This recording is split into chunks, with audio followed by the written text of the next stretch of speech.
ምን ለውጥ መጣ እንዴ? ቢያንስ ህወሓትን እኮ ከስልጣን አንስቷል። ምን ተሻሻለ? ህወሓት ከስልጣን ተነሳ። አሁን ስልጣን ላይ ያሉት ሰዎች እኮ ከየትም የመጡ አይደለም፣ ኢህአዴግ ውስጥ የነበሩ ሰዎች ናቸው።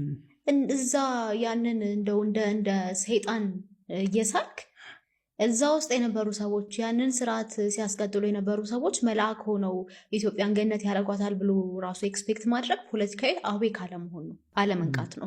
ምን ትጠብቂያለሽ? 2018ቱን ምርጫ ምንም ሀገራዊ ምክክሩም ላይ ተሳትፎ የላችሁ? ወተናለሁ። ምንድን ነው ምክንያቱ? ጠቅላይ ሚኒስትሩ ባለፈችው እና ወደፊት በምትመጣው ኢትዮጵያ እንጂ እኔ በመራት ኢትዮጵያ ላይ መነጋገራችሁም ብለዋል ቃል በቃል። እኔ አሁን ስላለችው ኢትዮጵያ ካልተነጋገርን ምን ይሰራልናል? የምንኖረው አሁን አይደል እንዴ? ድሮ አይደለም እኮ የምንኖረው፣ ወይ ደግሞ ወደፊት አይደለም የምንኖረው፣ አሁን ነው የምንኖረው። ከዚህ ወተን የሚያጋጥመን አናውቅም እኮ አይደለ? እሱ አሁን ነው ለኛ ቃል የተገባለን የተሰጠን። አሁን ባለችው ኢትዮጵያ ማንነጋገር ከሆነ ምንድን ነው እንትኑ? ስለ ሽግግር መንግስት ማንሳት አይቻልም ብለዋል። አጀንዳ የሽግግር መንግስት ከሆነስ ለምዶ አይቻልም? ለምዶ ጠቅላይ ሚኒስትሩ ለሀገራዊ ምክክር ኮሚሽን ለተባለ ተቋም ርዕስ የሚመርጡት? ምን ለውጥ መጣ እንዴ? ቢያንስ ህወሓትን እኮ ከስልጣን አንስቷል። ምን ተሻሻለ? ህወሓት ከስልጣን ተነሳ። አሁን ስልጣን ላይ ያሉት ሰዎች እኮ ከየትም የመጡ አይደለም፣ ኢህአዴግ ውስጥ የነበሩ ሰዎች ናቸው። እዛ ያንን እንደው እንደ ሰይጣን እየሳልክ እዛ ውስጥ የነበሩ ሰዎች ያንን ስርዓት ሲያስቀጥሉ የነበሩ ሰዎች መልአክ ሆነው ኢትዮጵያን ገነት ያደርጓታል ብሎ ራሱ ኤክስፔክት ማድረግ ፖለቲካዊ አዌ ካለመሆን ነው፣ አለመንቃት ነው። ለውጥ በመጣበት ታይም እኔ ለውጥ ብዬ አልወስደውም። 2009-8 ሐምሌ ላይ ባህር ዳር ላይ በአንድ ቀን 70 ምናምን ወጣት አልቋል። እነዚያ ወጣቶች ለምንም አይደለም የሞቱት፣ መብታቸውን ለማስከበር ተከበረ። መስዋዕት ሆኗል እኮ ተከበረ። ያ መስዋዕትነቱን እያቃለልኩት አይደለም፣ ግን ተከበረ ወይ? ለዛ ነው ለውጥ አልለውም ያልኩት። እንደ አምላክ ራሱ ተወዳቸው የነበሩ ሰዎችን ወታ አሁን እነሱ እንደዚህ አድርገው እነሱ አንተ የት ነበር? ከዛኔ ራሱን እነሱ አደረጉ ያልከውን ነገር ስትሰራ እኮ ነበር አይደለም? እንደው ምን አይነት መልአክ ቀርቦ ልብህ ተለውጦ ነው ያንን እንትን ለማለት የበቃ? አምባገነን ነበር ኢህአዴግ፣ አምባገነን ነበር። ምንም የሚካድ ነገር የለውም። ማየት ማስተዋል ግን ያስፈልግ ነበር። እንደዚህ ነው ወይ ለውጥ የሚመጣው? ማን ናቸው እነዚህ ሰዎች?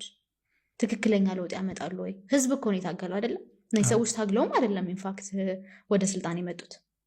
ህዝብ የታገለውን ያን ሁሉ ዋጋ የተከፈለለትን ትግል እንዲሁ እንደተራ ማለት ማንነታቸውንም ለማታውቀው ከዛ ደግሞ ሲሰድቡት እና እንደ ሰይጣን ሲስሉት ከነበረ ስርዓት ጋር አንድ ላይ ሆነው ያንን ፈጸመ ያሉትን ድርጊት ሲፈጽሙ የነበሩ ሰዎችን ለእነሱ አሳልፎ መስጠት ግን አግባብ አልነበረም።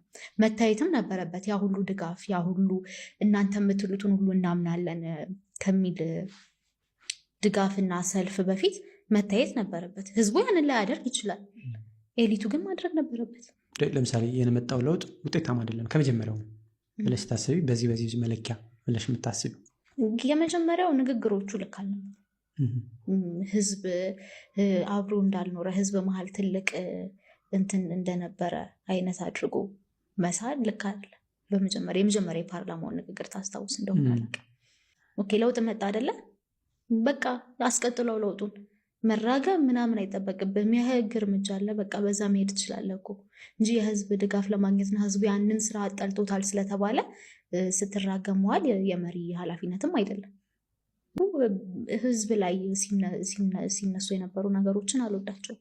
ምልሽ ለምሳሌ ኢህአፓ የሚያስብበት መንገድ ይሄ ነው ብሎ ይሄዳል፣ ሌላኛው መንገድ ስህተት ነው። በእኛ ሀገር የትኛውን ፖለቲካ ኤሊት ህዝብን ታርጌት አድርጎ መጥፎ ንግግር መናገር መንገድ ነው ብሎ ማሰብ የለበትም። ካሰበም እድል ሊሰጠው አይገባም። የትውልድ ቦታሽ ወይም እድገትሽ አዲስ አበባ ነው። የትውልድ